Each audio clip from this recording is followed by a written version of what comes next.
Hola amigos, ¿cómo están? Bienvenidos al capítulo de esta semana. Yo soy el licenciado Adrián Iglesias, psicólogo y psicoterapeuta humanista de la ciudad de Reynosa, Tamaulipas. Espero que se encuentren muy bien. Y el día de hoy estoy muy contento porque tenemos a una invitada muy especial. El día de hoy nos acompaña la licenciada en psicología Mónica Gómez desde España. Si no me equivoco, desde Valencia, Mónica, ¿es cierto? Sí, sí, sí, correcto. Perfecto. Quiero contarles que con Mónica, desde el primer mensaje que intercambiamos por medio de Instagram, parecía como que estábamos muy en el mismo canal, nos decíamos como que las mismas Muy cosas conectados. al mismo tiempo y se dio padre esta colaboración. Mónica, te agradezco mucho que estés el día de hoy aquí con nosotros. Por favor, para nuestros amigos, preséntate un poquito, háblales un poquito acerca de ti, acerca de tu formación, acerca de en qué áreas te desarrollas actualmente para conocerte un poquito más. Vale. Bueno, pues yo soy psicóloga y la verdad que estoy especializada en los trastornos de la alimentación. Hice el máster y los expertos en ello y también el máster en clínica. Y nada, ahora mismo, a día de hoy, pues estoy abriéndome mi propia consulta con muchas ganas, o sea, de comenzar ya este septiembre. Y nada, y supongo que hoy, ¿no? Hablaremos, bueno, eso ya lo dirás tú, de los trastornos, ¿no? De la alimentación. Sí, claro. La idea es que nos compartas un poquito de toda esa preparación que has obtenido por medio de estos Claro. posgrados, de esta maestría y de estos expertos que nos hablas en trastornos de la alimentación, para que todas las personas que Mm, pueden llegar a estar pasando por cosas como esas puedan identificar algunos elementos que pueden ser claves para saber que están teniendo un problema, cómo es el hecho de claro. transitar por esta situación y qué pueden hacer las personas que están en este tipo de situaciones.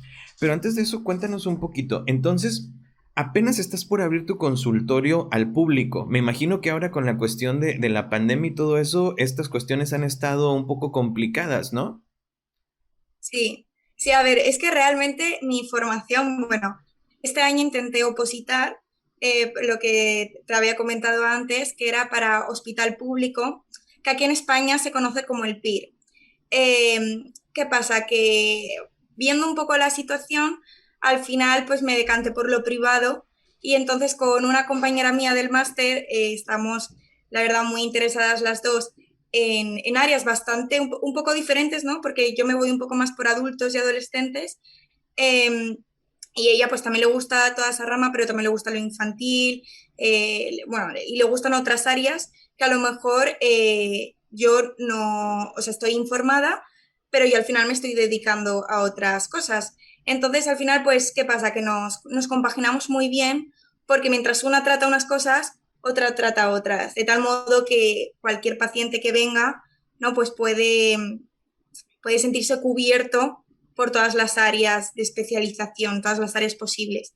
Entonces, nada, con esta compañera la verdad que tenemos muy buen feeling y nos entendemos muy bien, entonces decidimos cara a este septiembre empezar ya con la consulta privada y este verano, sobre todo, ¿no? Pues ir empezando a hacer talleres grupales, talleres individuales, acerca, ¿no? Pues más de autoestima, habilidades sociales, relaciones de pareja, motivación y nada, un poco abarcar, pues intentar abarcar todas las áreas posibles, pero siempre con una especialización muy marcada, para que no se nos olvide, ¿no? Esa formación. ¿Qué opinas tú Mm, acerca de esta cuestión? Porque he notado que a veces he visto alguna publicidad de algunos psicólogos donde dicen que tratan infantil, adultos, pareja, familia, de alimentación, de ansiedad y tratan como de todo. Yo Como que tratan de todo. me quedo pensando como, wow, ¿cómo le hacen para tratar tantas cosas?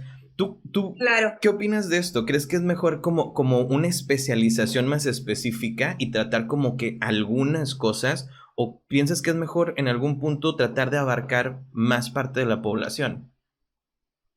No, vale, pues te comento. Yo, mi opinión, creo que lo primero tienes que saber de al menos una base de todo. Claro. ¿Por qué? Porque al final cada persona es diferente y a una persona le puede venir bien una cosa y a otra totalmente otra.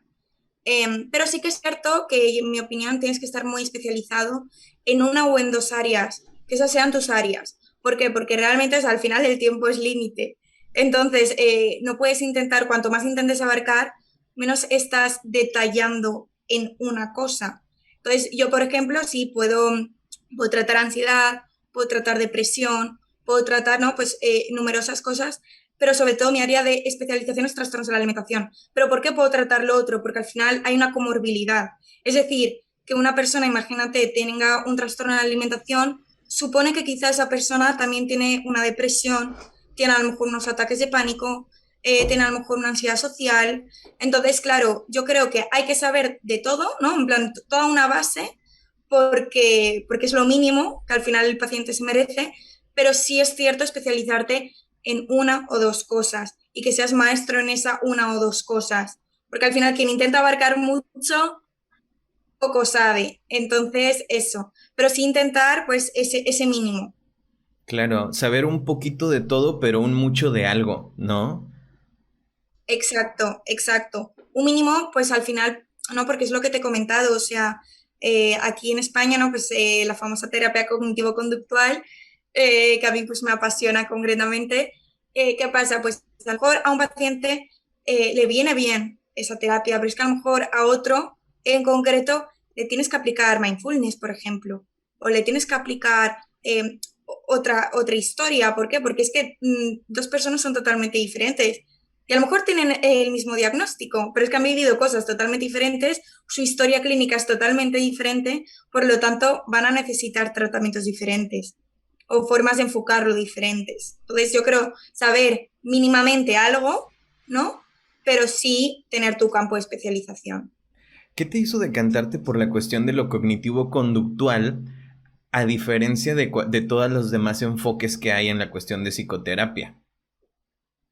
Pues bueno, lo primero porque aquí en España es como que se daba mucho, ¿vale? El cognitivo conductual, sobre todo cuando tú estudiabas la carrera, desde un primer momento siempre es como que te lo metían, el cognitivo conductual y toda, bueno, todo lo que ello conllevaba.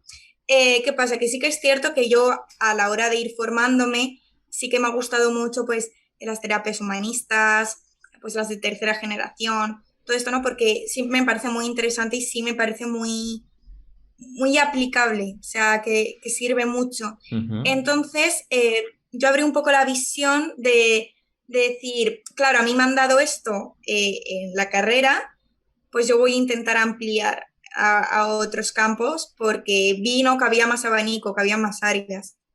Y la verdad que me gusta el cognitivo-conductual porque en trastornos de la alimentación específicamente es muy específico y el tratamiento realmente va muy de la mano con este.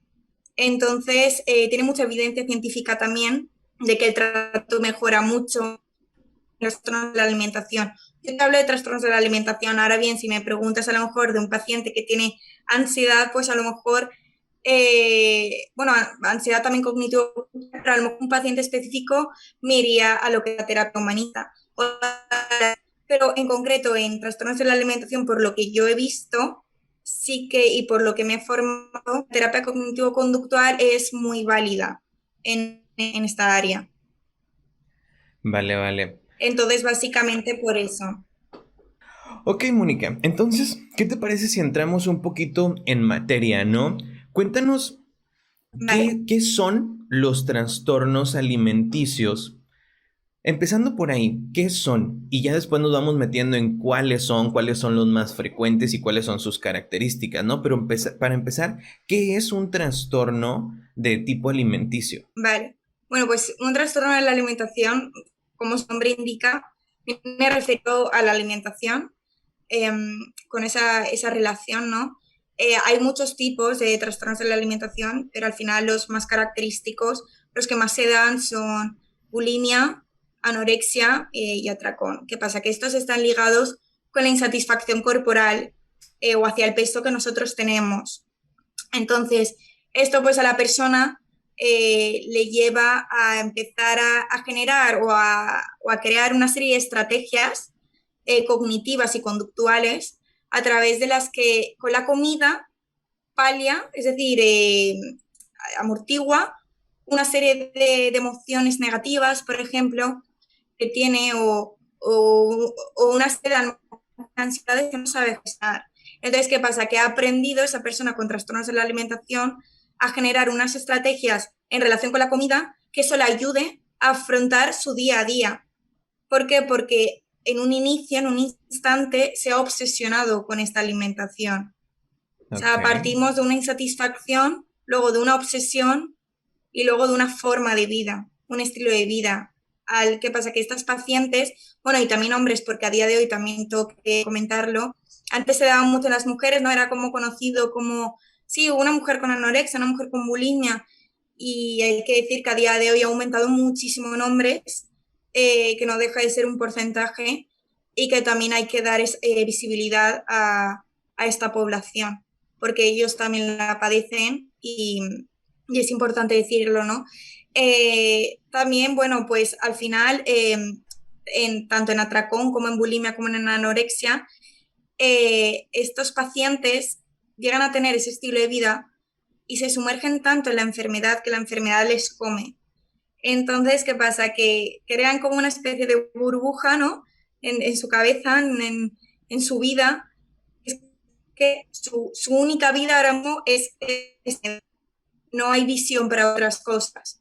Por eso para mí la terapia cognitivo-conductual me parece buena estrategia porque partes por un lado por lo cognitivo y empiezas a desmontar esa serie de creencias que les vienen, que se han impuesto ellos mismos, ¿no? Y les empiezas a desmontar cada una de ellas para que de como caballo, ¿no? Como el caballo que está así, que mira de frente, pues lo que nosotros intentamos es que se abra y pueda ver más allá, que no vea que la vida es solo esta enfermedad, sino que hay muchísimas más cosas, están recogidos con familia, están recogidos con amigos, o sea que hay más vida aparte de esto. Y en lo conductual, pues para que aprendan una serie de estrategias para que, por ejemplo, el día que tengan una discusión con alguien, una mala gestión de emoción, pues que su primera opción no sea gestionarlo con la comida, sino que quizás sea pues apuntándose una mala emoción en una libreta y viendo qué pueden hacer, que a lo mejor su primera opción sea hablar con un amigo o con un familiar,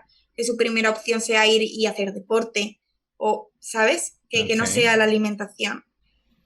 O sea, Entonces, entonces prácticamente un poco en modo de resumen eso. estamos hablando que el trastorno se presenta al momento de adoptar una estrategia desadaptativa para poder lidiar con una insatisfacción que se refiere a la imagen corporal principalmente. Correcto. Ahora, Sí, entonces el primer correcto. escalón, Pero también tengo que añadir aquí, vale, no, perdona, que sí que es cierto que la imagen corporal no está muy presente, pero también tengo que decir que hay una parte de pacientes que su origen no es la imagen corporal, sino a nivel conductual, es decir, no sé gestionar una emoción y yo me veo perfecta, pero no sé gestionar esta emoción y la gestiono con la comida. ok, Puede ser por atracón, puede ser luego con bulimia, puede ser con intentar controlar mi vida, que no la puedo controlar, imagínate, por una madre exigente, y entonces la única forma de controlarlo es a través de la comida y por tanto cierro boca. Y no a lo mejor necesariamente tienen esa distorsión de imagen corporal. ok. Eso también es importante añadirlo. Entonces, Es al final un poco de todo. puede ser tanto por la cuestión de la imagen corporal como por falta de una falta de recursos para poder gestionar una cuestión emocional que se adopta Exacto. a la relación con la comida para poder compensar de alguna manera esta situación. Ahora, cuando hablamos del primer factor, que podría ser esta cuestión de la insatisfacción con la imagen, ¿de dónde surge esta insatisfacción? O sea, ¿cómo es el primer momento en donde alguien se ve a sí mismo y dice, no me gusta lo que veo? ¿De dónde provienen estas ideas que no se corresponden con la imagen que percibimos? Sí, pues bueno, yo, mi opinión, creo que todo viene de lo social y lo familiar. Ok, ¿Qué ocurre? Que ya desde pequeñitos nos están dando una serie de publicidad de cuerpos perfectos, de lo que serían los cuerpos perfectos. Eh, la familia, por ejemplo, bueno, no, hay de todo, pero bien, por ejemplo, tanto madres exigentes como padres exigentes, o por ejemplo, padres que no dedican esa atención a los hijos, o por ejemplo, bien desde pequeñitos se introduce como, ay, me voy a poner a dieta que tengo un evento y así pierdo los kilos que me sobran. O niña, no comas tanto que esto ya te sobra. O ay, ya tienes pancha. O ay, mi gordita. Ay, mi bollito. ¿Qué pasa? Que hemos utilizado términos ya desde pequeños, ¿no? Incluso calificándolos como si fuera algo positivo. En plan, ay, mi gordi, ni tal. Cuando realmente estás, ¿no? Haciéndole ver a la persona que su cuerpo no es el válido, no es el que la publicidad o la televisión o tal nos están enseñando.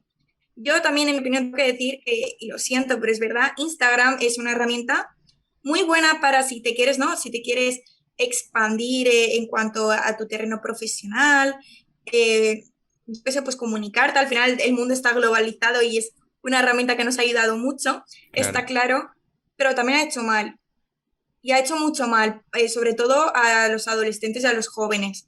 ¿Por qué? Porque están dando una serie de imágenes de cuerpos perfectos y para empezar esos cuerpos no son reales porque la mayoría están retocados. Eso quiero añadirlo. Y lo segundo, que cada cuerpo es perfecto a su forma. Es decir, la belleza relativa. Una persona que es bajita será preciosa con su estatura y al igual que una que es alta. Entonces, Instagram lo que ha hecho en las redes sociales es la constante comparación. Es decir, yo tengo esto y esta persona tiene lo otro. Entonces me comparo, quiero llegar a ser algo que mi condición física quizá no me permite. Entonces, para ello a lo mejor me tengo que restringir y tengo que dejar de comer.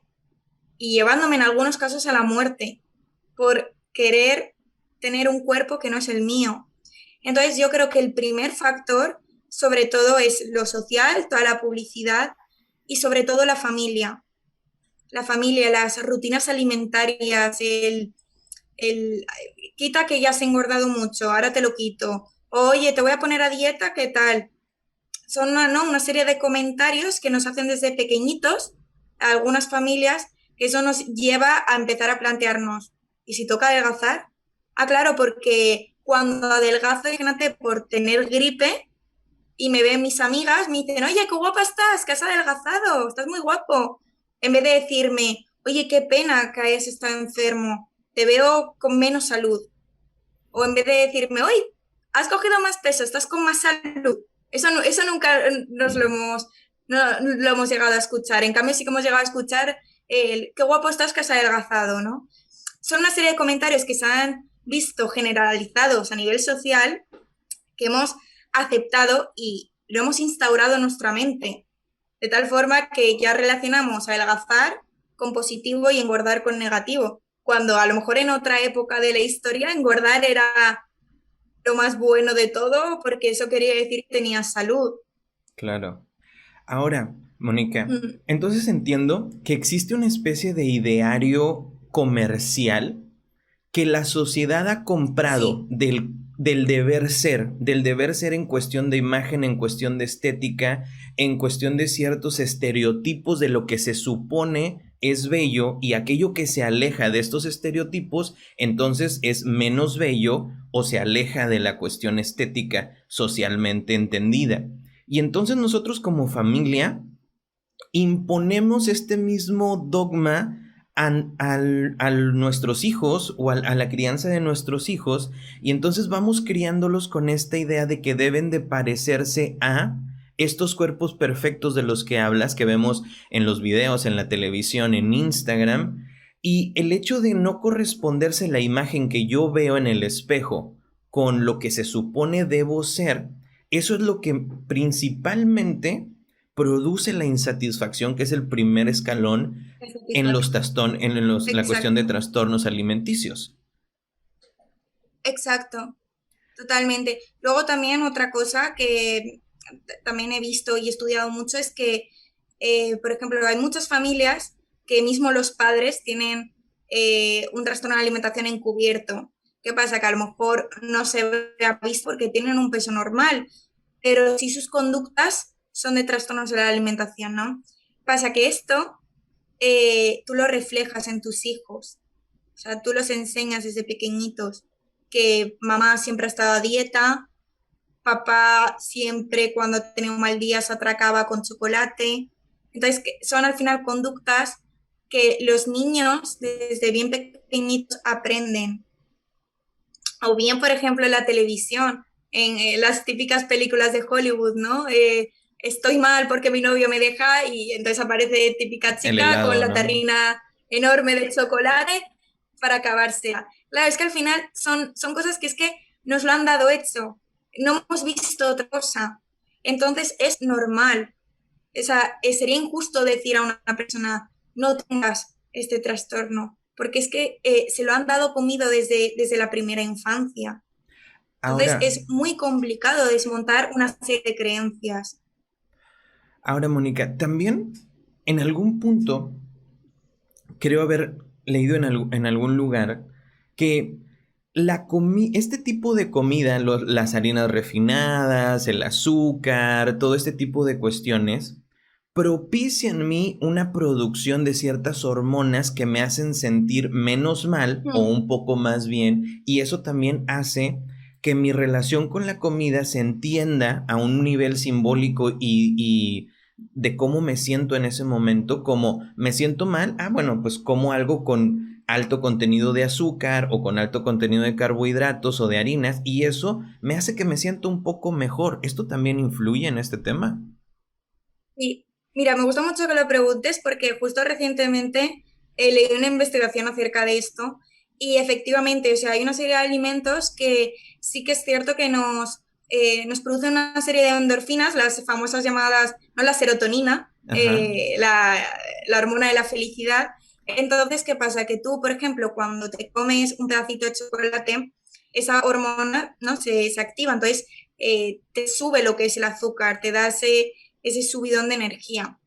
Y eso se entiende mucho como felicidad. ¿Qué ocurre aquí? Que si tú, por ejemplo, te tomas, pongamos un ejemplo, un día he tenido un atracón, me he atracado con todo lleno de chocolate, todo lleno de helados, todo lleno de tal. ¿Qué pasa? Mi cerebro acaba de hacer una relación. Es decir, chocolate, mentira, atracón o mala gestión de emoción, recurro al chocolate y el chocolate en ese momento, por el azúcar que tiene, me da la satisfacción en el momento, es decir, me da como un alivio momentáneo de la ansiedad, se me reduce la ansiedad. Entonces mi cerebro aquí acaba de hacer una conexión, una relación. Claro. Chocolate, alivio de emoción. Entonces, cuando el día de mañana me pase cualquier evento negativo, porque es que vivimos en una sociedad, y esto me gustaría añadirlo, en la que parece que nos aterre o nos dé muchísimo miedo sufrir o nos dé mucho miedo pasarlo mal. Entonces, ¿qué pasa? Que intentamos aliviar este sentimiento de malestar así de rápido, porque no queremos pasarlo mal. Entonces, si hemos aprendido en un momento a que el chocolate nos alivia ese malestar, pues yo qué voy a hacer cuando tengo una discusión con un amigo o no gestiono, tengo un mal día, atiborrarme a chocolate. ¿Por qué? Porque prefiero eso que me alivia al instante que a lo mejor sentarme con mi libretita y empezar a analizar cada pensamiento, cada emoción y tal, porque eso no es más a largo plazo. Pero es que al final recurrir a esto del chocolate, ¿no? O recurrir a esto es lo que está comenzando la enfermedad. Y creo que esto que apuntas aquí, Mónica, es muy importante, porque concuerdo contigo y lo hemos mencionado en algunas otras ocasiones, que tenemos esta tendencia de que todo lo que implica incomodidad, sufrimiento, dolor, alejarnos de eso de manera inmediata y buscar una satisfacción inmediata, cuando muchas veces los caminos que tomamos para evitar la confrontación del dolor son precisamente los que sustentan los problemas que nos tienen metidos en el sufrimiento. Y muchas veces Exacto, el poder abrazar y el poder relacionarte con este malestar que te produce en algunas situaciones es precisamente el camino para poder elaborar esa situación, asimilarla y entonces salir fortalecido de esta misma, ¿no? Entonces, sí creo exacto. que si aprendiéramos a valorar la riqueza que viene dentro de estos momentos de displacer que podríamos mencionar en este sentido, quizás dejaríamos de rehuirles tanto, ¿no? Y de buscar estrategias que se sienten bien, pero a largo plazo nos perjudican, en lugar de buscar estrategias que a lo mejor en un inicio no se sienten tan bien, pero a largo plazo nos traen mucho crecimiento y mucho beneficio. Totalmente de acuerdo. Y sobre todo, yo creo que la incomodidad de estar mal también viene dada, aquí voy a parecer un poco hater de las redes sociales, y de verdad que no, ¿vale? Vale. Pero sí que tengo que decir que, por ejemplo, el hecho de compararnos ha hecho que tengamos que intentar llevar visiblemente una vida perfecta, que no está permitido sufrir, no está permitido llorar, no está permitido pasarlo mal. ¿Por qué? Porque todo el mundo está feliz con su vida. ¿Por qué? Porque todo el mundo publica, ¿no? Esa felicidad irreal. Entonces, ¿qué pasa? Que yo no me permito pasarlo mal. Y por lo tanto, como tú dices, busco ese alivio momentáneo. Y estoy totalmente de acuerdo contigo que creo que las crisis, esta es mi opinión, las crisis personales que ocurren cada cierto tiempo, creo que habría que abrazarlas. ¿Por qué? Porque son las que nos empujan a crecer. Tú cuando estás bien no te planteas cambiar tu vida. ¿Por qué? Porque estás bien. Pero cuando estás mal, sí que te planteas hacer un cambio en ti. Un cambio en ti, un cambio en tu vida, un cambio en tu rutina. ¿Por qué? Porque estás mal, tienes que salir de esa zona. Entonces, eso es lo que te lleva a impulsarte y a empezar a crecer, empezar a conocer una serie de cosas que te ayuden a crecer a nivel personal. Entonces, yo creo que las crisis, al igual que los momentos buenos, las crisis son igual de necesarias, incluso más todavía. Sí, yo creo que el caos y el conflicto precisamente es el medio que tiene la vida para empujarnos hacia el desarrollo y hacia la evolución, ¿no? Precisamente es de estas situaciones de donde realmente uno crece y en las épocas de goce, pues uno en realidad disfruta, pero no crece, ¿no? Inclusive cuando no existe este elemento de problematización, existe un estancamiento de lo que somos. Entonces, el sufrimiento, el dolor, el Claro. pasar por épocas grises en nuestra vida es tan necesario como la tempestad para que un árbol crezca grande e imponente, ¿no? Vale, Mónica. Ahora, en, e- Totalmente. en este sentido que hablábamos en la cuestión de que no solamente es la cuestión de la imagen, sino que también hay ciertas emociones que nosotros no sabemos gestionar, no sabemos lidiar con ellas y entonces tomamos como una alternativa la alimentación para poder contrarrestar o para poder manejar esa situación, ¿no?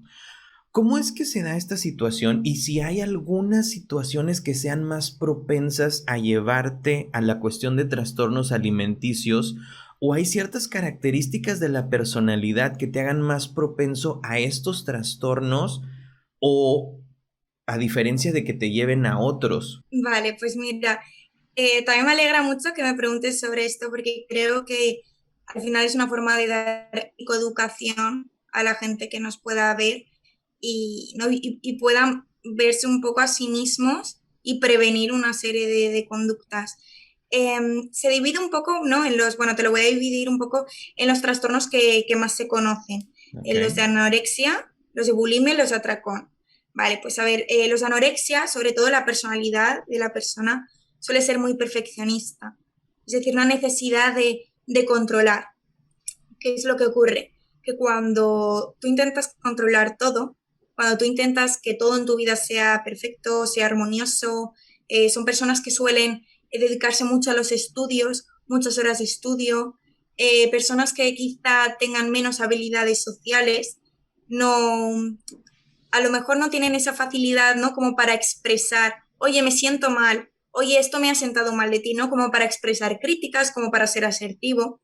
¿Qué pasa? Que esta necesidad de ser perfecto o esta necesidad de controlar todo le lleva a decir, vale, como no puedo controlar mi vida porque es muy complicado, voy a intentar controlar la comida. ¿Por qué? Porque la comida sí la puedes controlar.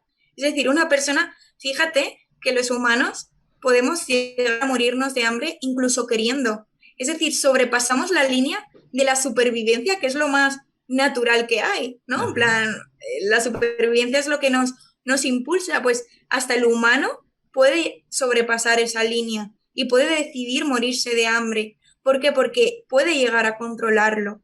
Entonces, como a lo mejor la vida es tan complicada y hay cosas que no podemos controlar, la persona decide, vale, pues voy a controlar la comida. ¿Por qué? Porque esto me da este alivio, es decir, al menos estoy controlando esto, al menos tengo el estómago vacío, al menos controlo mi peso, al menos bajo de peso, voy a ese ideal de belleza, voy a ser esa persona perfecta.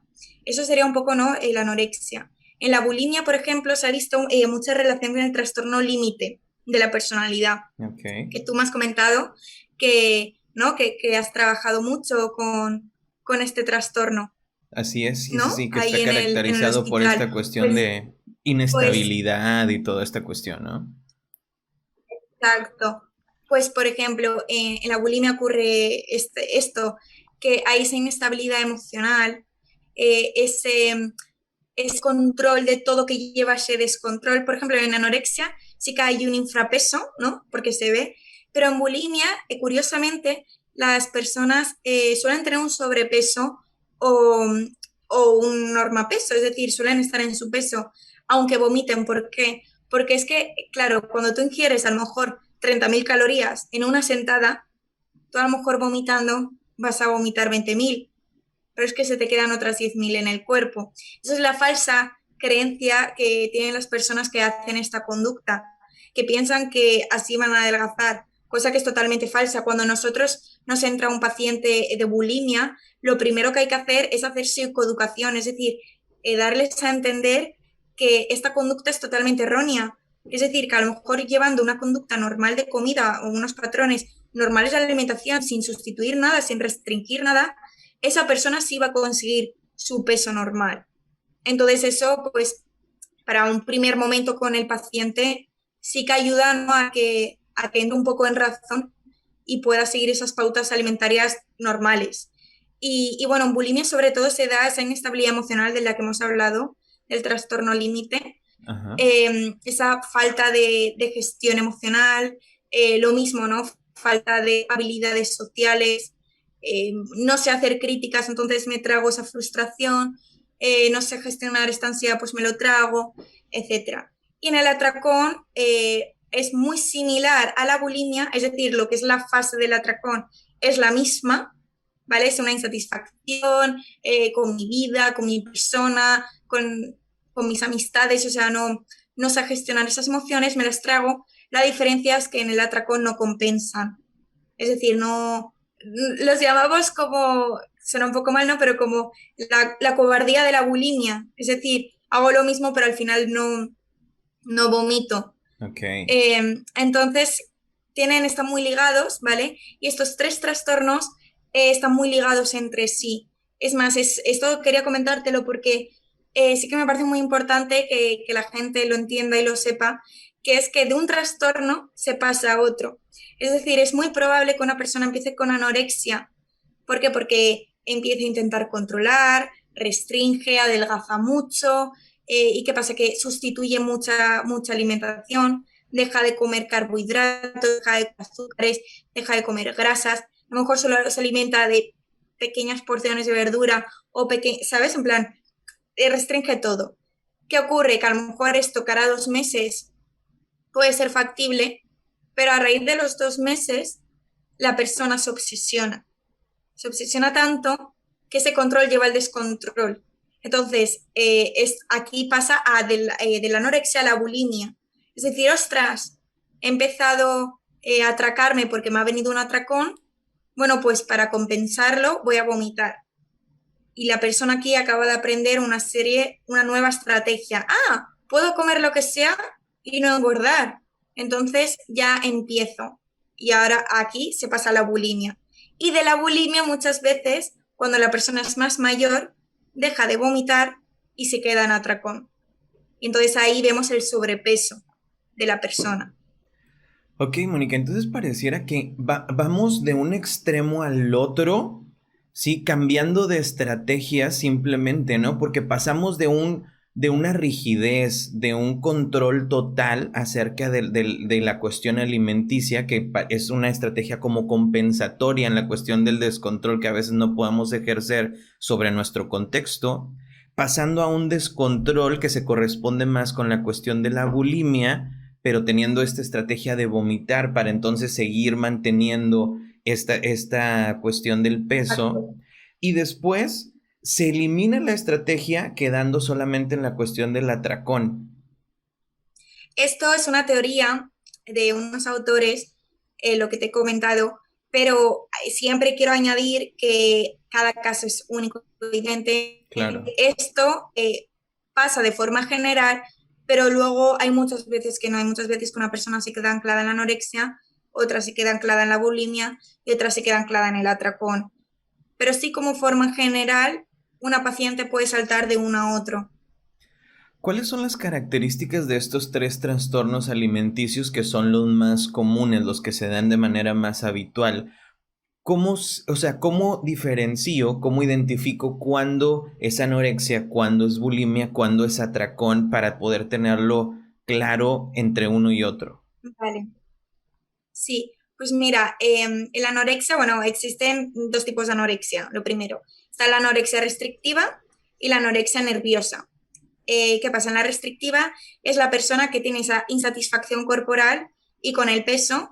A modo resumen, te lo hago, ¿no? Claro. ¿Qué pasa? Que esa insatisfacción le lleva a restringir totalmente. Entonces hay una supresión alimentaria y por lo tanto lleva a ese adelgazamiento, a esa pérdida de peso tan rápida. La anorexia nerviosa o purgativa es la que sí que restringen todo el tiempo, pero a lo mejor, imagínate, lo que ellos consideran no llega a ser un atracón, pero a lo mejor una comida normal de una persona normal, dicen, ostras, he comido normal, pues entonces voy a vomitar. Esto se diferencia con bulimia en que aquí no hay atracón. Es decir, la persona sigue comiendo poco, pero aún así ha decidido vomitarlo en ese momento puntual. Pero Okay. lo que caracteriza la anorexia es la restricción alimentaria. En la bulimia, por el contrario, no es una restricción alimentaria. Bueno, sí, parte es una restricción alimentaria, es decir, a lo mejor hago un ayuno de 12 horas o de 16 horas porque quiero estar a dieta y entonces llega la noche, me muero de hambre y me pego el atracón. Aquí es lo que te comentaba de que están muy ligados, porque realmente la bulimia no empieza porque sí, la bulimia empieza porque antes ha habido una dieta. O sea, una persona no se va a dar un atracón de alimentos, por muy mal que esté, si no tiene una falta de un tipo de nutriente. Ok. ¿Por qué? Porque el cuerpo no le va a dar esa necesidad de atracarse. Si tú tienes todos los alimentos y comes diariamente lo que te corresponde, tú no vas a necesitar atracarte. Ahora bien, si decides quitarte la proteína durante 2 meses, tu cuerpo va a decir, oye, por favor, que necesito proteína. Y te va a empezar a dar señales de imágenes mentales sobre alimentos, ¿no?, que contengan esta proteína. Porque el cuerpo es muy sabio, entonces al final pues se pide. Y en la bulimia se caracteriza por esa primera aliento y luego te viene con esa ansia. La bulimia se decía como el toro, ¿no? Ese ansia de comer todo lo que te pongan por delante. Entonces, ¿qué pasa? Que no, pues se ataca con todo lo que puede y luego esa sensación de culpa, de malestar, tanto física como emocional, le lleva a la compensación, que en este caso sería el vómito o, por ejemplo, laxantes. En la anorexia la diferencia es un exceso de deporte para todavía adelgazar y fortalecer.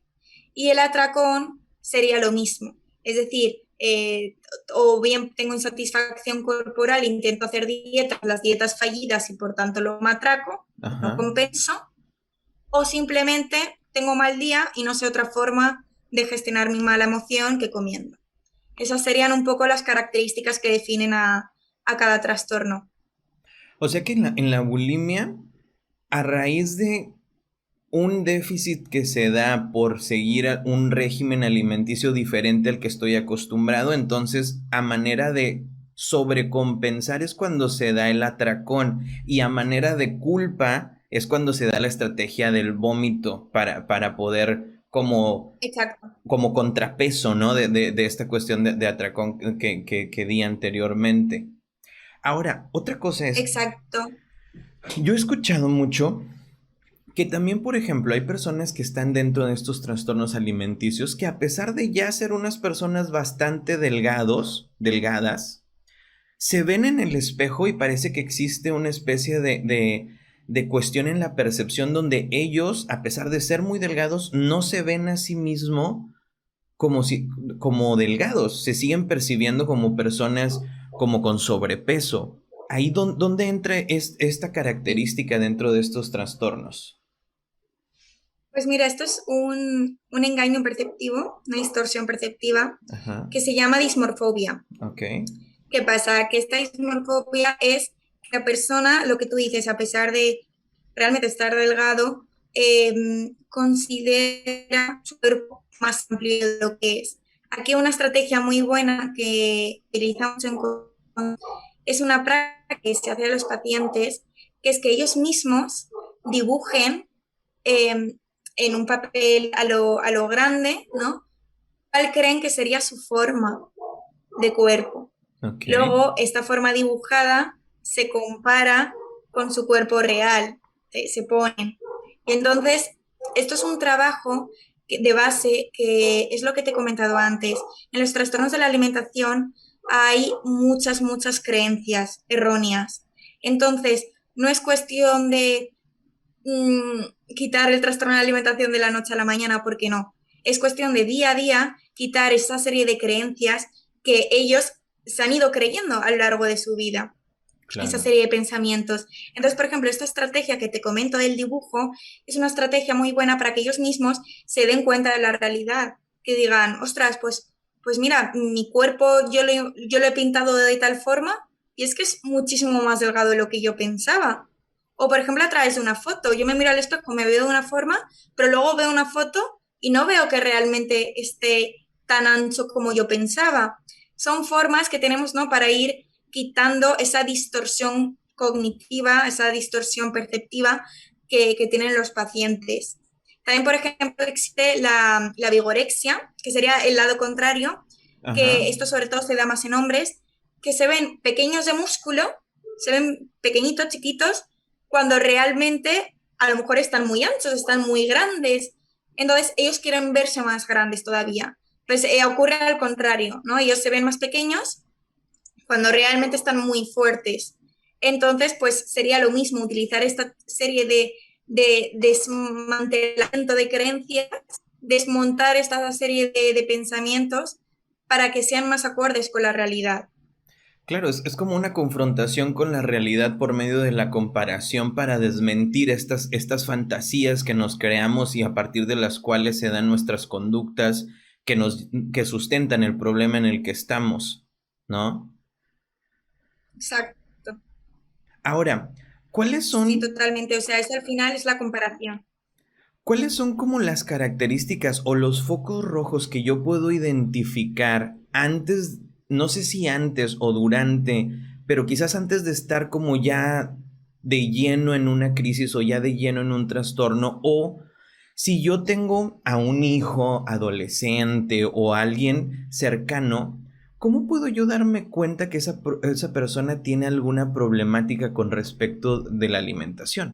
Vale, bueno, pues una serie, ¿no? de tips, por así decirlo, como para darte cuenta, sería, por ejemplo, que la persona eh, empiece a restringir, veamos que empiece a hacer dieta, veamos que empiece a quitar alimentos, que a lo mejor empiece a decir, no, pues yo ya no voy a comer carne porque voy a ser vegetariano, que eso está muy bien en caso de que de verdad sea tu principal motivo, sea, ¿no? Esa ideología, pero hay personas que lo utilizan como estrategia como para adelgazar.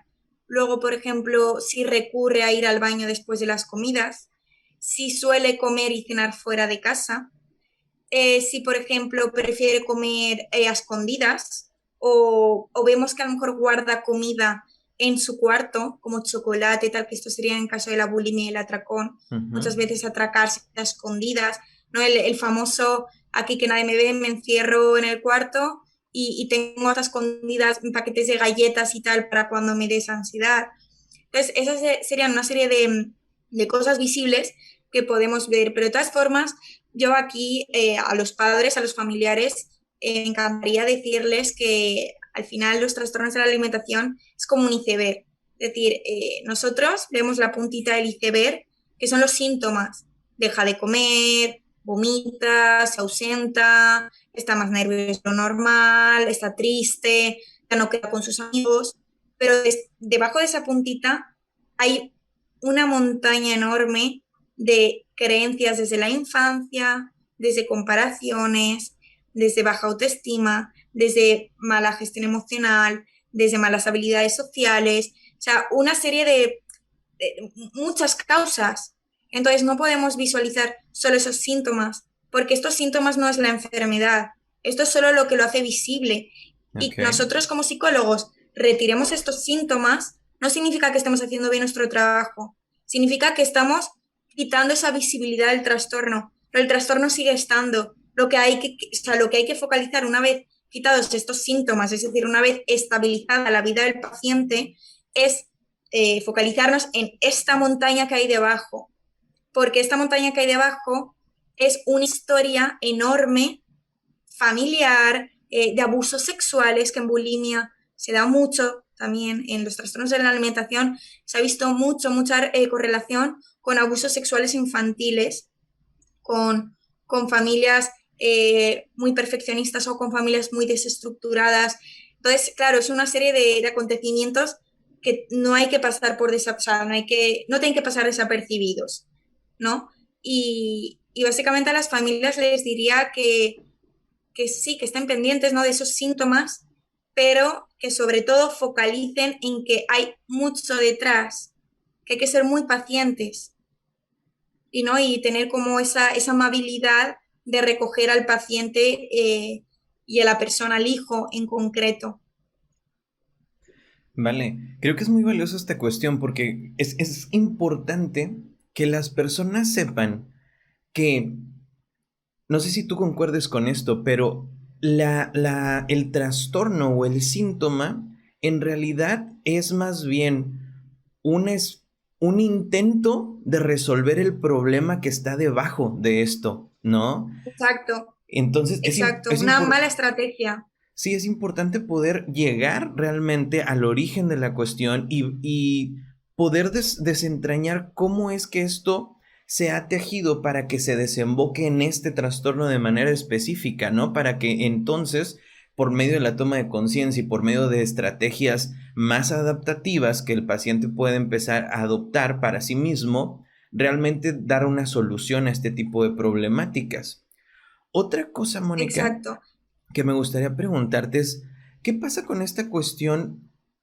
¿La comida puede volverse una adicción? Porque yo he visto personas que al momento de dejar cierto tipo de alimentación, literalmente sufren un síndrome de abstinencia bastante severo. Esto también lo ves dentro de tu especialidad? Sí, mira, en trastornos de la alimentación, yo siempre lo he dicho, es como las adicciones a las drogas, pues los trastornos de la alimentación está muy metido en este campo. Es una adicción. Ajá, ¿Por qué? Porque partimos de lo que me has comentado antes, o sea, al final los alimentos son unos nutrientes que en nuestro cerebro segregan una serie de sustancias químicas. Por lo claro. tanto, eso nos hace reaccionar y nos hace, en algunos casos, eh, tener esa adicción hacia ciertos alimentos. O sea, por ejemplo, está las personas que se desintoxican con los azúcares. Es cierto, porque sí que es una adicción. O sea, si tú llegas a sobrepasar un nivel de azúcar,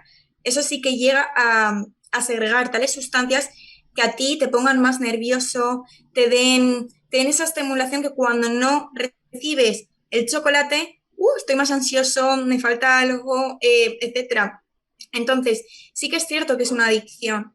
Y sobre todo es una adicción porque, que esto también quería comentártelo, lo que hemos hablado antes de la montaña, ¿no?, que hay debajo del iceberg, que Ajá, has dicho antes que me ha gustado mucho, que la estrategia correcta sería, como psicólogos, llegar a ese origen, o sea, a ese origen del problema. ¿Por qué? Porque es que si tú, vale, solucionas los síntomas, que es como por ejemplo el vomitar en caso de la bulimia, ¿no? Vale, perfecto, has solucionado que el paciente vomite, pero no has llegado al foco del problema, pongamos. Pues a lo Sí. mejor dentro de 3 años, cuando esa persona le despiden del trabajo y tiene esa crisis personal y emocional de qué hago ahora con mi vida, eso es un estresor muy alto. Entonces, ese estresor alto le lleva a que ese origen, esa cosa que tenía él metido por dentro, le renazca.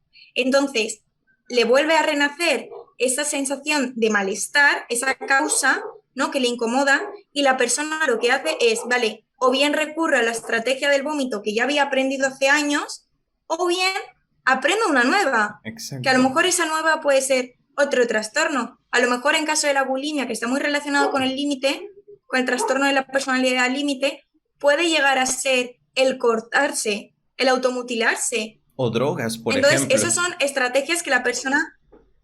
Exacto, o llegar a las drogas. También es cierto que, por ejemplo, en trastornos de la alimentación va muy relacionado lo que te comentaba antes con lo de la adicción, ¿no? Sí, Pues claro. las drogas. Entonces, sí, que al final la bulimia o al final la anorexia es un síntoma, pero es que lo que lleva detrás la persona es mucho más amplio. Entonces, aunque quitemos estos síntomas y no curemos este origen, no estamos haciendo nada porque realmente la persona, el cuerpo es muy inteligente, va a recurrir, o sea, si no por este camino, perfecto, iré por el otro, aprenderé una serie de nuevos caminos. Entonces, claro, es muy importante llegar a lo que es el foco del problema.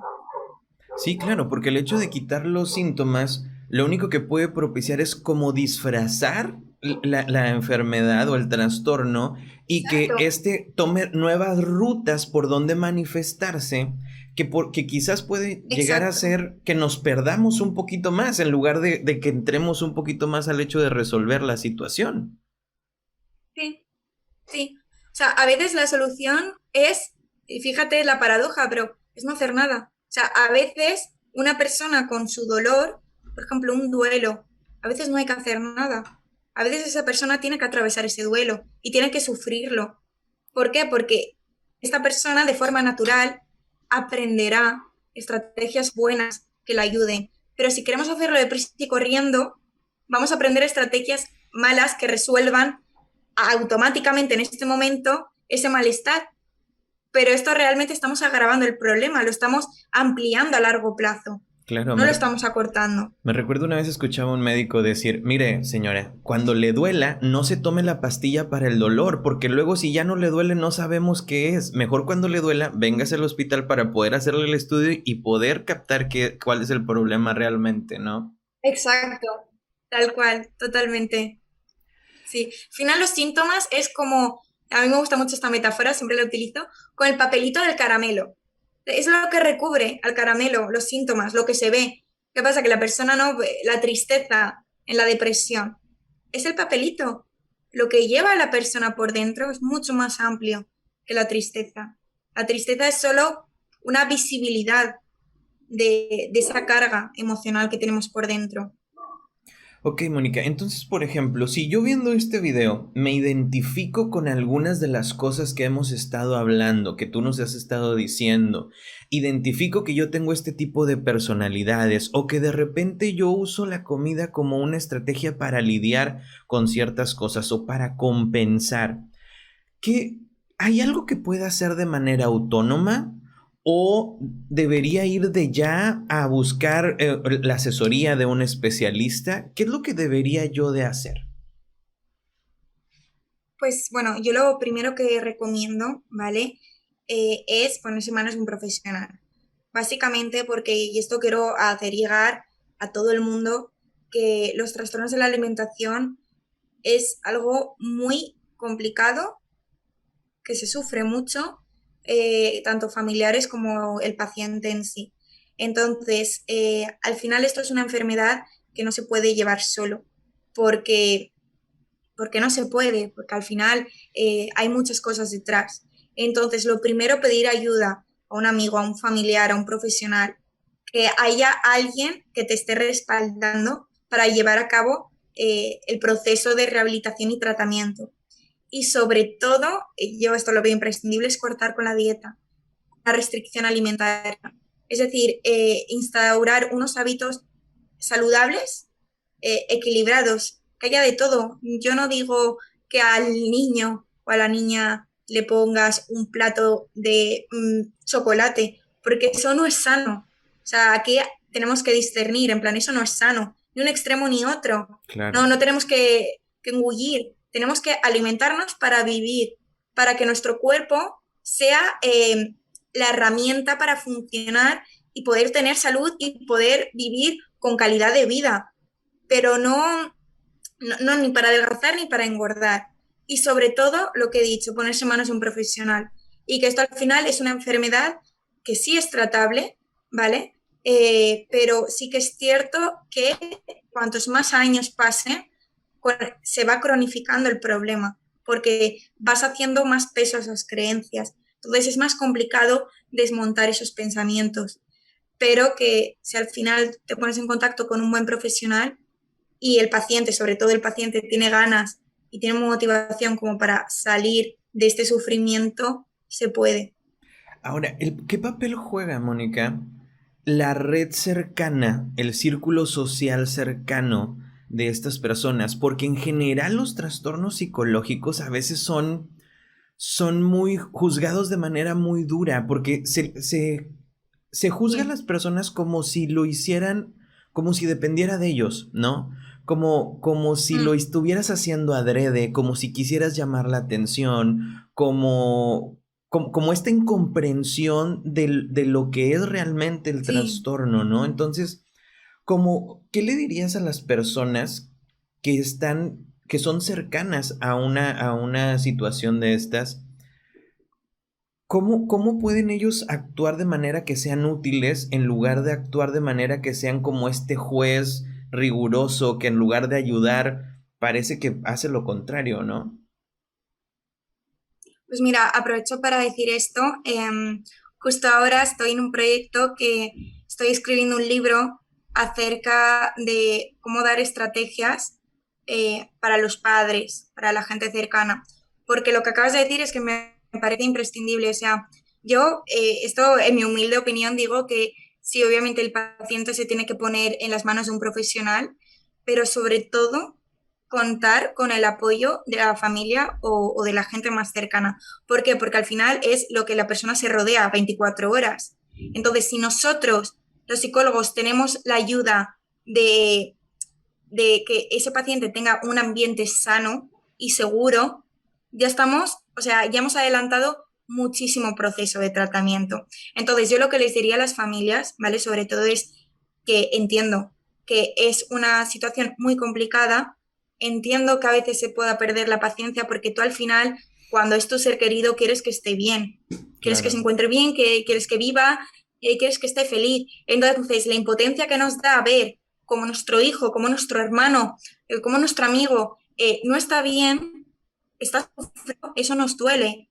Entonces, al final tenemos que pensar que es que no es ni que depende de nosotros ni que depende de esa persona, sino que hay una serie de factores que van más allá, como la insatisfacción, como las redes sociales como tal. Entonces, al final tenemos que tener aquí paciencia de saber que si la persona y nosotros como familiares estamos apoyando y resguardando ese ambiente, la persona va a empezar el tratamiento y se va a empezar a encontrar bien, que es cuestión de tiempo, esfuerzo y trabajo.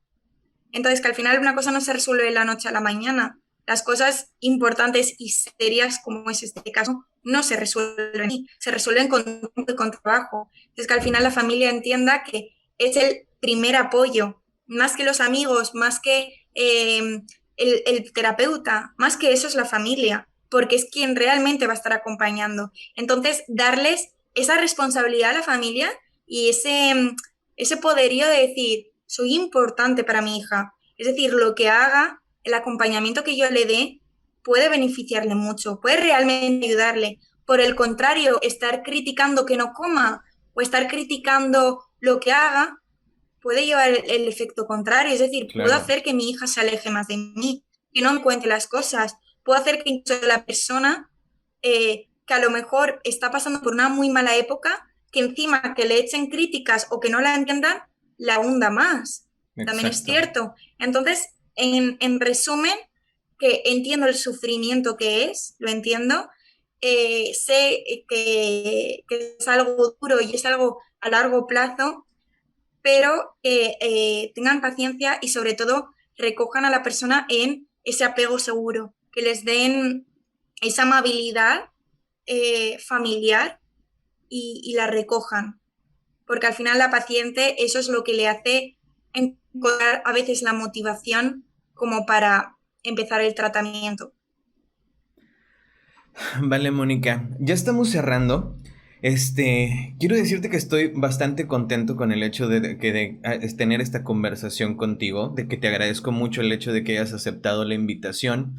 Algo con lo que quieras cerrar, danos tus redes sociales para todas las personas que te están viendo te sigan y dinos también haces consulta en línea, también haces consulta por videollamada. Sí, sí, sí, sí. Ahora estoy con mesoterapia online y en septiembre, si todo va bien, con mi compañera terapia presencial. Vale, perfecto. Danos tus redes sociales para que todas las personas que están interesados en estos temas puedan seguirte y seguir aprendiendo más de todo lo que tú Perfecto. sabes. Bueno, pues mi Instagram es psicología.mónica y pronto también abriré una web donde escribiré mi blog, artículos pues relacionados con esto y con más temas de interés. Y nada, y sobre todo agradecerte a ti este momento porque la verdad que me ha encantado poder expresarme y sobre todo poder llegar a más gente y que entienda, ¿no? Pues lo que hay detrás de todo esto, que no es solo lo que se ve. Vale, perfecto. Bueno, ¿ya tienes título del libro que estás escribiendo? ¿Para cuándo sale? ¿Todavía le falta o ya está próximo a salir? No, no, no, esto está en ello. Ah, Está en ello. está en Para mí el proceso. título siempre es el final. Ok, Después de perfecto. escribirlo, el título siempre es lo último. Va al final, La verdad. perfecto. Ok. Exacto. Ok, bueno, pues te agradezco mucho, Mónica. Muchas gracias a todos los amigos que nos acompañaron esta ocasión también. Recuerden, todas las semanas tenemos invitados en la página del psicólogo Adrián Iglesias. No olviden agendar una cita en los números que están apareciendo en su pantalla y no lo olviden. Asistir a terapia es el primer paso para tu bienestar. Bienvenido a tu espacio y bienvenido de vuelta a ti mismo.